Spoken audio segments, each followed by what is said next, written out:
Valérie, vous avez beaucoup travaillé sur l'immigration. Selon vous, en quoi diffèrent les politiques américaines et européennes en la matière? Eh bien, je crois que la grande différence, c'est bien sûr le fait que les États-Unis constituent un seul pays et que l'Europe représente 28 nations souveraines. On a vu par exemple à Houston que quand un gouverneur comme celui du Texas essaie de dire que son État n'accueillera plus de réfugiés syriens, il ne peut pas le faire. Tout simplement parce que le Refugee Act est une loi fédérale et que c'est décidé à Washington. Alors que pour l'Union européenne, on a vu avec la crise des réfugiés que Bruxelles a tenté d'imposer des quotas aux États membres, ce qui n'a pas fonctionné. Et même quand l'Union a demandé aux pays de prendre en charge les réfugiés, les États ont eu le choix d'accepter ou non. Mais je crois aussi qu'à la fois aux États-Unis et en Europe, les lois sur l'immigration sont en train de se durcir. Aux États-Unis, depuis le 11 septembre, il y a cette tendance de les durcir. Et en Europe également, avec la crise de la zone euro. Il semble que de chaque côté de l'Atlantique, la volonté soit de construire des murs. Les deux partis, républicains et démocrates, disent qu'il faut réformer le modèle américain d'immigration. Mais qu'est-ce qu'ils proposent concrètement? Dans le cas de Donald Trump, on pourrait résumer les choses en un mot, mur.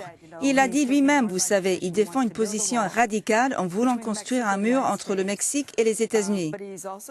Il a dit aussi qu'aux États-Unis, il y a 11 millions d'immigrés clandestins et qu'il voulait tous les expulser. Mais qui laisserait revenir les bons immigrés, une fois qu'ils ont passé tous les tests et contrôles en matière de sécurité. Hillary Clinton, elle, est dans une approche plus compatissante. Elle dit que durant ses 100 premiers jours de mandat, elle proposera une réforme complète de l'Immigration Act. Dans ce texte, par exemple, pour les travailleurs sans papier, s'ils prouvent qu'ils peuvent payer leurs arriérés de taxes, on leur facilitera les démarches pour acquérir la nationalité américaine. Mais dans le passé, on a vu que les présidents républicains et démocrates, Bush et Obama, ont échoué à réformer ce texte.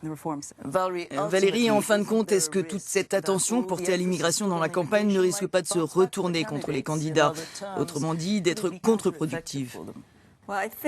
Eh bien, je crois qu'on parle là d'un candidat en particulier, Donald Trump, qui ne s'est pas fait beaucoup d'amis avec ses commentaires sur les musulmans, les Mexicains et même les femmes.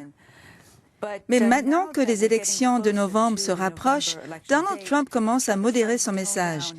Il dit par exemple qu'il n'est pas anti-musulman, qu'il est juste antiterroriste ou bien qu'il a beaucoup d'amis hispaniques, qui travaillent dur.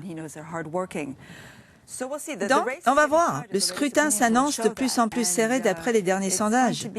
Je pense que ce sera le vote des indécis, qui sont assez nombreux, qui va déterminer l'issue de cette élection.